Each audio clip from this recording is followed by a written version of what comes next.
नमस्कार।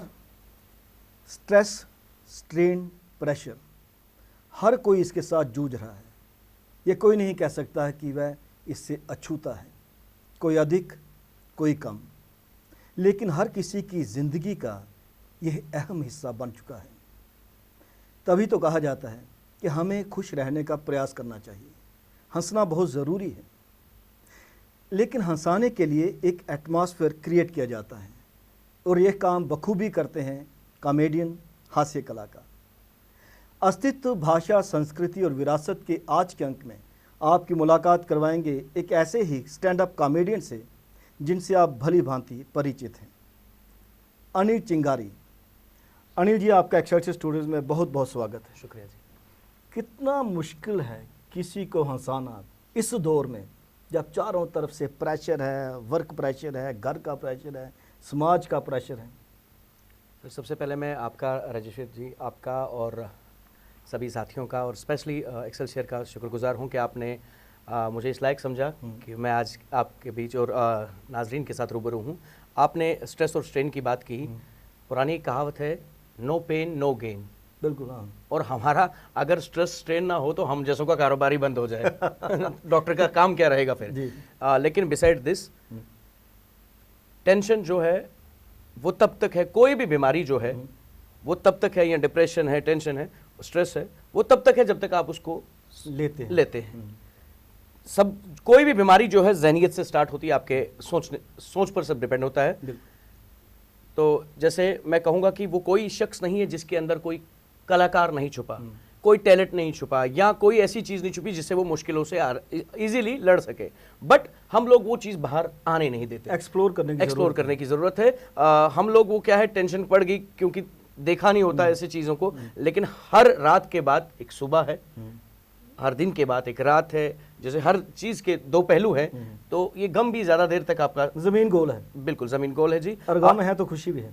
बिल्कुल, इसी पर मैं कहना चाहूँगा कि लाखों खुशियाँ हैं लोगों के दामन में, मगर एक मुस्कुराहट के लिए वक्त नहीं। माँ की लोरी का एहसास तो है, पर माँ को माँ कहने के लिए वक्त नहीं। पैसों की दौड़ में ऐसे दौड़े, कि रुकने के लिए वक्त नहीं। अब तू ही बता ए जिंदगी, हर पल मरने वालों के पास जीने के लिए वक्त नहीं। जनाब, लोग कहते हैं जिंदगी तो जिंदा दिली का नाम है, मुर्दे लोग क्या खाक जिया करते। तो आपको ये जीवन मिला है, बहुत ही अनमोल जीवन है। आप इसे समझिए, आप इसे पहचानिए, आप इसे जानिए, और तब जानेंगे जब इन चीज़ों के साथ आप कॉम्प्रोमाइज़ नहीं करेंगे। जैसे टेंशन, डिप्रेशन की बात है, इन चीज़ों को आप लोगे नहीं। मैं एक सिंपल सी एक एग्जांपल देता हूँ टेंशन लेने की, अपने ही अंदाज में, चिंगारी के हाथ से अंदाज में। बिल्कुल। तो मैं चाहता हूँ कि शुरुआत में ही हमारी जो बैटिंग है, पावर प्ले है, वो थोड़ा ठीक चले। एक दिन मैं रजत जी कंबल में लेटा हुआ था, तो सुबह के 10 बज गए। अच्छा। मेरा एक दोस्त आया, कहता क्या कर रहा भाई? मैंने कहा क्यों, तुझे दिखाई नहीं देता? मैंने कहा दिखाई नहीं देता क्या कंबल के नीचे हूँ? कहता वो तो ठीक है यार, सुबह के 10-11 बजे है यार, सूरज भी चढ़ गया। अब भी तो मैंने कहा अब अभी तक जगा नहीं। मैंने कहा जग के करना क्या है भाई, आज छुट्टी है। मैं जग के करना भी क्या है? कहता भाई बाहर जाएगा, कोई काम काज करेगा, मेहनत मजदूरी करेगा, रुपए 4 ले आएगा। मैंने कहा ठीक है, लेट अस सपोज मैं बाहर चला गया, मैं 2-4 पैसे कमा के आ भी गया, देन व्हाट? फिर कहना फिर क्या है, जब तेरा स्टेटस होगा, गाड़ी शाड़ी होगी, तो लोग कोई तुझे अपनी लड़की देगा, तेरा ब्याह हो जाएगा। मैं 2 मिनट के लिए मेरा ब्याह भी हो गया, देन बट उसके बाद कहता है भाई शादी होगी, तेरे बच्चे होंगे, उनको पढ़ाएगा लिखेगा, डॉक्टर इंजीनियर बनाएगा। मैंने कहा मेरे बच्चे समझ लो बन गए डॉक्टर इंजीनियर, उसके बाद क्या? कहते हैं उनके भी बच्चे होंगे, फिर उनके साथ खेलेगा। मैंने कर लिया, मैंने देन आफ्टर दैट कहता फिर यार तू आराम से बैठ, तू आराम से सो। मैंने कहा साले मैं इस टाइम भी तो आराम से सोया हूँ, अगर लास्ट में भी सोना ही है तो फिर मैंने इतना क्यों चलना, फिर तो अभी सो रखा हूं। तो देन व्हाट सोचना है कि अगर टेंशन आ भी तो फिर क्या हुआ यार, देन व्हाट? हर चीज के बारे में अगर आप ये चीज सोचोगे, जिस प्रकार मैं रेंटेड एकोमोडेशन में रहता था, अनमैरिड था, तो कोई बुद्धिमान व्यक्ति वहां से गुजरे, कहते तो मैं कपड़े धो रहा था, तो कहते भाई क्या कर रहा है? मैंने सीधे बोल दिया, मैंने कहा क्यों दिखाई नहीं देता भाई आपको? कपड़े धो रहा हूँ। मैं क्या, आपकी आंखों का पेशाब टेस्ट करना पड़ेगा। मैं क्यों, आपको दिखाई नहीं दे रहा मैं कपड़े धो रहा हूँ? कहते यार वो तो ठीक है, लेकिन आप जैसा कलाकार, हास्य कलाकार, खुद कपड़े अच्छा नहीं लगता यार। मैंने कहा ठीक है, आप बता दो क्या तरीका है फिर? कहते यार इसके लिए क्या करो, अपना इलाज कराओ। मैं कहा दिखाओ कोई डॉक्टर, एड्रेस दो डॉक्टर का, मैं इलाज कराऊं। कहते डॉक्टर नहीं, इसके लिए डॉक्टर नहीं चाहिए। मैं मतलब कहते शादी करो। मैंने उसकी बात मान ली, शादी कर ली सर। शादी के 2-3 महीने बाद वो वहां से गुजरा और मैं फिर कपड़े धो रहा था। कहता जनाब आप क्या कर रहे हो? मैंने कहा अब तो दुनिया का कोई डॉक्टर आपका इलाज नहीं कर सकता, आपको सच में मोतियाबिंद है। मैं दिखाई नहीं दे रहा कपड़े धो। कहता वो तो पता है लेकिन मैंने सोचा था आपकी शादी हो गई है। मैंने कहा हो गई है। बिल्कुल। कहते फिर क्यों धो रहे हैं? मैंने कहा भाई नीचे नजर मारो, उस दिन अपने थे, आज बीवी की है। बीवी के तो काम आपने फिर से वही करना है। तो ये जीवन जो है एक मुस्कान है, जीना जिंदगी की शान है, जरा जी कर देखो यारो, जीना बड़ा आसान है। नई राहें नई मंजिलें, दिल में अजब सा तूफान है, जो समझे वो महान है, जो ना समझे वो नादान है, बट हमारी नजर में जीवन एक मुस्कान है। So keep smiling and keep watching. बिल्कुल। अच्छा मुझे एक बताइए कि आपने जो शुरुआत की थी, जसपाल भट्टी जी के साथ भी आपने काम किया? जी जी जी। भट्टी साहब, स्वर्गीय जसपाल भट्टी जी है मेरे गुरुजी भी कह सकते हैं आप। तो उनके साथ मेरा सब टीवी पे थैंक यू जीजा जी सीरियल करके आता था, आफ्टर तारक मेहता का उल्टा चश्मा। तो उसके 52 एपिसोड्स थे, तो उनके साथ मैं वहाँ लीड में रहा। एज ए कॉमेडियन नौकर का रोल था मेरा, जैसे जेठालाल का कैरेक्टर वैसा था। तो उसमें कोई भी बात होती है तो मैं उसमें पंच मारता था सर। अच्छा। तो उनके साथ काफ़ी टेक्निकलिटीज़ देखने को मिली। फिर उनसे जानने को काफ़ी चीज़ें ये भी पता लगी कि आप कितनी देर मायूस रहोगे, आप कितनों लोगों को बताओगे यार देख मेरी जॉब नहीं है, यार देख मेरे पापा जी गुजर गए, यार कहते लोग आपके साथ जुड़ना, हाँ किसी को लेना देना नहीं है और लोग आपसे जुड़ना कम करेंगे। और जब आप ये करेंगे लोग आपके इर्द गिर्द जुड़ने लग जाएंगे। होना चाहिए आदमी को ना, ठीक है। तो आपको जीवित रहना चाहिए, जिंदा दिली के साथ जीना चाहिए, क्योंकि इस दुनिया को ये याद रहता है कि आप एक गोलकीपर की तरह काम कर रहे हैं और आपने कितने गोल रोके ये दुनिया नहीं देखती है, आपने कितने छोड़े वो देखा जाता है। इसीलिए नॉट फॉर एक्सक्यूज। बिल्कुल बिल्कुल। अच्छा चिंगारी कैसे आपको दिमाग में है कि मैं अपना नाम के साथ तखल्लुस रखूं चिंगारी? सर ये लोगों का दिया गया, दोस्तों का या आसपास रिश्तेदारों या दुकानदारों का दिया गया नाम है। अच्छा। तो इसके 2 पहलू हैं। एक तो पहलू ये है कि हम लोग तेरी कसम खाते हैं तो कश्मीरी में उसको वैसा उसका रिदम चलता है कि उसको चौंद्री बोलते हैं उसको। तो मैं जल्दी में बचपन में ना चिंगारी कहता चिंगारी। और दूसरा ये रहता था, लोग कहते थे कि यार तू जब कहीं भी जाता है तो तू एक चिंगारी छोड़ जाता है, तो इस चिंगारी को कंटिन्यू कर। बिल्कुल। तो फिर एक चैप्टर भी आया, spark neglected Burns the house, Ivan और गैब्रिएल का इंग्लिश में पढ़ा था हमने। तो उसमें कि अगर आप छोटी सी चिंगारी को नज़रअंदाज कर दो तो वो पूरे घर को आग लगा देती है। तो मैंने कहा क्यों ना इसी को राइट डायरेक्शन में लेके एक कॉमेडी के साथ और एक विद ए मैसेज, ताकि लोगों का, क्योंकि आप लोग खुश रहें, आबाद रहें, यहाँ रहें या हैदराबाद रहें, यही एक चिंगारी की मुहिम है। बिल्कुल। अच्छा मुझे एक बात बताइए कि आजकल रियलिटी शोज बहुत ज़्यादा हो रहे हैं। जी बिल्कुल। लाफ्टर चैलेंज वगैरह, आपने कभी कोशिश की लाफ्टर चैलेंज में जाने की? जी बहुत अच्छा सवाल है। तो रिसेंटली लास्ट ईयर की बात है, मैंने काफ़ी देर ट्राई किया था, बट ये इसके कुछ गुप्त ऑडिशंस होते हैं। अच्छा। कि जो पब्लिक में कभी ऑडिशंस होते हैं, बट एक जिनको उन्होंने लेना होता है। अच्छा। ये मैं नहीं कहता हूँ कि पार्शलिटी करते हैं, बट वो कहते हैं कि इतने जनता के बीच को करने से अच्छा है कि एक लिमिटेड एडिशन के, मतलब हाँ पता है चंडीगढ़ से कौन कौन नामी में 4 बंदे उनको बुला लिया फलानी, हाँ तो चंडीगढ़ नॉर्थ ज़्यादा, अपना चंडीगढ़ है, अपना अमृतसर है, पंजाब वगैरह, इसमें वो ज़्यादा स्ट्रक करते हैं एज कम्पेयर टू जम्मू, क्योंकि उतनी देर यहाँ चलन नहीं था चल। फिर धीरे धीरे उनके साथ ऐसे शोज़ के साथ जुड़ने के बाद लाइव शोज़ जब बाहर करते थे, तो अभी लास्ट ईयर की बात है सर, मैंने उसके ऑडिशन भी पास किए हैं। चंडीगढ़ में लॉफ्ट क्लब में उसको ऑडिशन भी दे दिया, यही जो अपना लॉफ्टर चैलेंज, बिल्कुल लॉफ्टर चैलेंज, उसमें मैं सिलेक्टेड भी हुआ हूँ। अच्छा ठीक है सर, हाँ थैंक यू सर। तो अभी वो इस टाइम में अगस्त सितंबर में स्टार्ट हो जाता था प्रोग्राम वगैरह, उसका थोड़ा डिले है, बट ये है कि उन्होंने हमारी जो बाकी टेस्ट हैं जितने भी हैं वो वहाँ कर लिए, और फाइनल हमारा चंडीगढ़ में हुआ था लॉफ्ट क्लब में, वो कंप्लीट हो चुका, जो आप देखते होंगे पहले से नवजोत सिंह सिद्धू के टाइम पे आता था लॉफ्टर क्लब जी, हाँ बिल्कुल। अभी लास्ट अक्षय कुमार जी उसमें थे, फिर अभी हर साल वो आता है, शेखर सुमन वगैरह वहीं से तो निकले हुए हैं, या कपिल शर्मा वगैरह वहीं से तो निकले हैं। बिल्कुल। तो एक चीज़ रहती, फिर मैं ये भी सोच रहा था कि हम लोग अपना जे.एंड.के में अगर सोचा जाए कि अपने जे.एंड.के में इतनी प्यारी प्यारी भाषाएं बोली जाती हैं, बिसाइड्स यहाँ सिलेक्शन होने के बाद भी, कि असल में तो हमने अपनी कम्युनिटी को सर्व करना है, जहाँ से हम निकले हैं। पहले हम सोचते हैं स्ट्रेन प्रेशर जो जहाँ पर है बिल्कुल रिमूव करना, अगर हम निकले, इसलिए कहते हैं ना, अगर कभी हम लोग बीज लगाते हैं घरों में, और वो केले का हो, खीरे का हो, कभी देखते हैं उसकी बेल जो लंबी हो जाती है, वो फ्रूट जो है, जो फल है, वेदर वो खीरा है या ये अपना कद्दू किया वगैरह है, वो कभी दूसरे के घर में चला जाता है, मतलब पड़ोसी के घर में उसका फल निकल जाता है। तो अपने घर की बेल दूसरे के घर में फले फूले तो अपने घर के अरमान जो है मिट्टी में मिल जाते हैं कि यार मेहनत हमने की, पड़ोसी ले गया। तो वही हमने पढ़ा लिखा यहाँ पर, तो हम सोच रहे हैं कि ठीक है बाहर को भी करें आप, बट अपनी कम्युनिटी, अपनी रूट्स को ना भूलें। तो अपना J&K जो है, हमारा यूटी जो है, हमारा स्टेट जो है, इस चीज़ को हमें ये है कि हम यहाँ से निकले हैं कि यहाँ के लोगों को मैं चाहता हूँ कि ज़्यादा, क्योंकि इस J&K ने बहुत सारे उतार चढ़ाव देखे हैं, काफ़ी सारे दौर देखे हैं, तो काफ़ी टेंस रहता है यह माहौल। इतनी अच्छी खूबसूरती, इतना अच्छा नाम नक्शे पर है, लेकिन फिर भी एक स्ट्रेस है, लेकिन उसके बावजूद भी लोग यहाँ चल रहे हैं। लेकिन मेरा भी ये मानना था कि just like Kapil Sharma show, यहाँ पर एक ऐसा शो करें जितने भी कॉमेडियंस हैं मैं उनको बुलाऊं, आपस में हम वो चीज़ ना रखें गिल्ट, भाई ये छोटा कलाकार है, बड़ा कलाकार है, सब लोग मिल के आते हैं। अगर हमारी मुहिम एक है, हमारा प्लान, मैं उन सब लोगों को आपके चैनल की जानिब से भी कहता हूँ कि हम लोग आए, मिले, कोई डोगरी से है, कोई पंजाबी, मिक्स करते हैं हम लोग, बिल्कुल वैसा शो खोल देते हैं। क्यों ना हम अपनी, और हमेशा ये चैनल, जिस कम्युनिटी से हम निकले हैं, हम लोग J&K से हैं, तो अपना अपना, मेरा कंट्री एक डॉक्टर का है, आप अपनी तरह से कंट्रीब्यूट कर रहे हैं। आप राजेश जी, आपका इतना बड़ा नाम है, आप इतने अच्छे लेखककार हैं, आपकी आर्टिकल्स इतने छपते हैं कि हम तो आपके वैसे, आपकी एक्टिंग, किसी भी चीज़ को देख लो, आप कहते हैं मास्टर ऑफ ऑल ट्रेडर्स हैं। तो लेकिन इस चीज़ को पब्लिक में, ताकि लोगों का ये ना रहे कि अपने बच्चों को मुझे डॉक्टर इंजीनियर ही बनाना है, इन चीजों में रुचि भी है।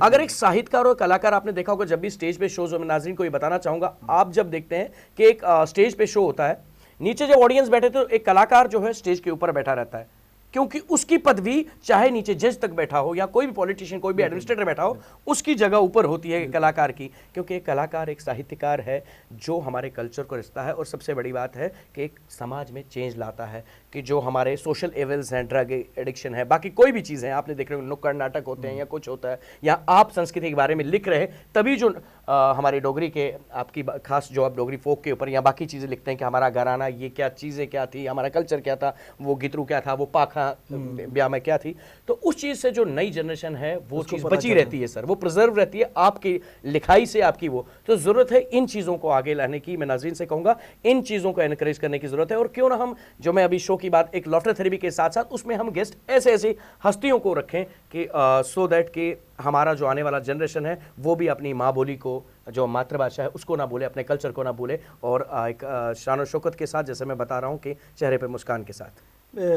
जम्मू में जो एक प्रचलन रहा है पहले भी, क्योंकि स्टैंड अप कॉमेडियन यहाँ पे होते थे, लेकिन कहाँ पे, जब रामलीला हुआ करती, मैं दर्शकों के साथ ये शेयर करना चाहूँगा, साझा करना चाहूँगा बात की, रामलीला के दौरान जब सीन चेंज ओवर हुआ करता था तो एक कॉमेडियन आया करता था, उसे स्टैंड अप कॉमेडियन ही कहते हैं, वो अपनी कॉमेडी से दर्शकों को हंसाता था। कुछ लोग जो दर्शक वहाँ पे रामलीला देखने आया करते थे, वो विशेषकर इसलिए भी आया करते थे कि आज फलाने कॉमेडियन ने अपनी आइटम पेश करनी है। तो एक लोगों को मंच मिलता था कॉमेडियंस को अपनी परफॉर्मेंस देने का। जम्मू में इतनी, रामलीला को छोड़ दीजिए तो रेगुलर कार्यक्रम है नहीं मेरे ख्याल में। सर बिल्कुल, आपने बहुत अच्छा सवाल किया। मैं कहता हूं कि ऐसा ज़रूरत इनकी ज़्यादा है, बहुत ज़रूरत है आजकल के वक्त में, क्योंकि आप शुगर, थायराइड, कोलेस्ट्रॉल जो है, मैंने कहा कोई भी बीमारी हो घरों में है, क्योंकि आज हर कोई घर है, अगर किसी के घर में पैसा नहीं है बट एक दवाई की टेबलेट तो आराम से मिल जाएगी आपको। तो ज़रूरत है इस चीज़ से ओवरकम करने की, कि जितने भी, और एक कलाकार के दिल में ये चीज़ आना चाहिए, अगर उसको गॉड गिफ्टेड कोई चीज़ है, कि ये भी गलत है अगर वो दी हुई चीज़ को लोगों तक ना पहुंचाए, अपनी विद्या ना पहुंचाए, अपनी कला ना पहुंचाए, ज्ञान को बांटना, ज्ञान को, हाँ, और बढ़ता है, ज्ञान को जितना बांटेंगे आप उतना और बढ़ता है। और सबसे बड़ी बात रही जो आपने कहा कि यहाँ के लोगों में ये चलन नहीं है, बाहर आप बात करेंगे दिल्ली मुंबई की, एनसीआर की बात करेंगे, या बाहर अब्रॉड की, वहाँ प्रॉपर शोज होते हैं, लॉफ क्लब्स होते हैं। अपने रेस्टोरेंट, होटल्स वगैरह में क्या है, वो शाम के टाइम 1 घंटा 2 घंटा उनका लॉफ क्लब लगता है। वहाँ के कलाकार, एक तो कलाकारों को अपना परफॉर्मेंस करने का खासा कमा भी रहे हैं, और वो लोग भी अपना एंजॉय कर रहे हैं, चलो भाई हम लोग हंसे। हर्ष गुजराल वगैरह कई नाम है। क्योंकि घर से एक बंदा, हम लोग अपनी एग्जाम्पल लेते हैं, मान लो आपको और मुझे कहा जाए कि सैटरडे संडे आपको काम का इतना स्ट्रेस रहता है, चलो वीकेंड पे कहीं चलते हैं, तो आप ऐसी जगह ढूंढेंगे कि जहां आपके मन को शांति मिले। अगर आप परिवार के साथ जाए, थोड़ा enjoy, what do you mean by enjoy? अगर खाने पीने से एंजॉय होता है, फिर तो आप ऑनलाइन ऑर्डर करके घर पे भी मंगा सकते हैं। बट ये है कि एक तो नेचर के साथ रहे, और दूसरा ये है कि थोड़ा किसी नज़ारे को देख के हम लोग हंस लें, इंटरेक्शन हो, और इंटरेक्शन घरों में कम हो रही है। ये डिप्रेशन का मैं बता रहा हूँ, सुसाइड अटेम्प्ट्स हो रहे हैं, या पेशेंस नहीं है घर में। मैं आपको बताना चाहूँगा, यहाँ हमारे घरों में क्या होता है, वहाँ में डोगरी जी ले लो, यहाँ कश्मीरी जी, बच्चा बाप को मानता नहीं है यार, तो मोबाइल, एक तो मोबाइल की बात है, और वो तो बड़े भी हैं, मैं ये यंगस्टर्स पे नहीं करूंगा, बड़े भी हैं। और मैं परसों बंदे को देख रहा, रास्ते में चल रहा है, ऐसे कर रहा है, आधे तो ऐसे बात करते हैं ना, रोड पे चलते हैं, बिल्कुल कोई सामने है नहीं, तो वो ऐसे बात करते हैं, हाँ ठीक है, एक काम कर, मैं सेंड कर दूंगा उसको। अरे भाई ये आगे पीछे है नहीं, कान में। हाँ, तो फिर देखें उनके कान में लगे, उनमें लाइटें चार्ज होती है, उन रेडिएशन से क्या प्रॉब्लम हो सकता है, ये चीज़ आप नज़र में नहीं रखते। और सबसे बड़ी बात मैं कह रहा था कि ज़रूरत है इंटरेक्शन जो घरों में कम हो रहा है, और क्योंकि उससे हमारे बच्चों में जो है क्या चीज़ हो रहा है, और बड़ों में भी आजकल आपके घरों में पेशेंस नहीं है, ना तो बीवी के पास है, ना पति के पास है, ना बच्चों के बात में, थोड़ी सी बात पे झगड़ने लग जाते हैं और डिवोर्स पे आ जाते हैं।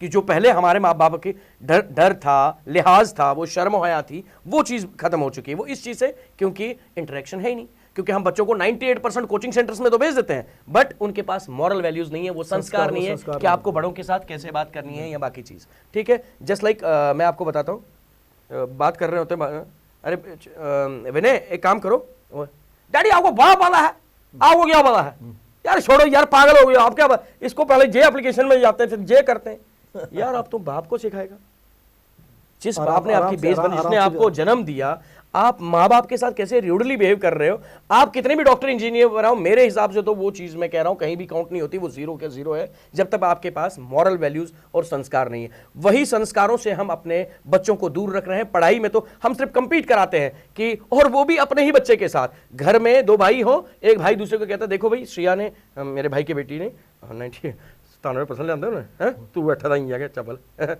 हमें सीट कटी उन्हें के तू चल यार मेरी बात सुन, चल नाटक पढ़ाई कर। उसको ये फोकस कराता है तूने उससे 99 है, ये नहीं कि भैया तुझे आता क्या है, तुझे क्या है क्या नहीं आता है, तेरी कैपेसिटी क्या है, तेरी एबिलिटी क्या है, उस चीज़ पे कोई ध्यान नहीं देता। बस यही हर चीज़ में मैं ये बताना चाहूँगा दर्शकों को, और एक प्यारे से फूलमाला के बीच में इसको पिरो के रखा है।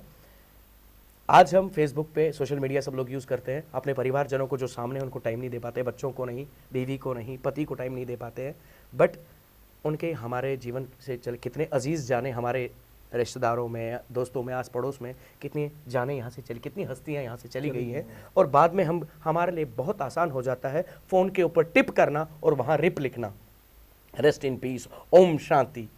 इस चीज़ से बेहतर, अभी पितृपक्ष था पीछे, लोग कह रहे हैं कि हम लोग ये दे देंगे लोगों को, बाहर किसी को कुलचा खिला दिया, उससे अच्छा होता कि जीते जीते उसे ही खिला देते, जीते जीते उससे ही बात कर रहे, क्योंकि मरने के बाद जिसको नहीं भी जानते हैं वो भी अपना हो जाता है। इसी पर इस शब्दों में कहना चाहूँगा, इन शब्दों में, कि पराया भी अपना हो जाता है, पराया भी अपना हो जाता है जब मौत का फरमान आ जाता है।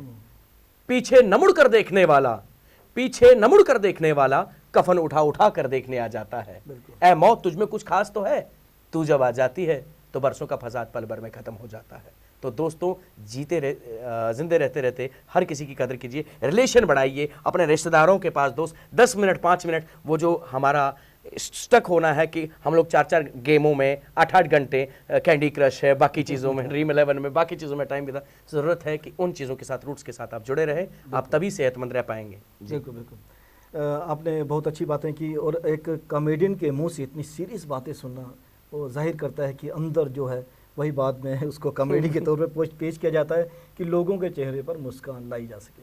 आप एक्सएलटी स्टूडियोज़ में आपका बहुत बहुत धन्यवाद। Thank you ji.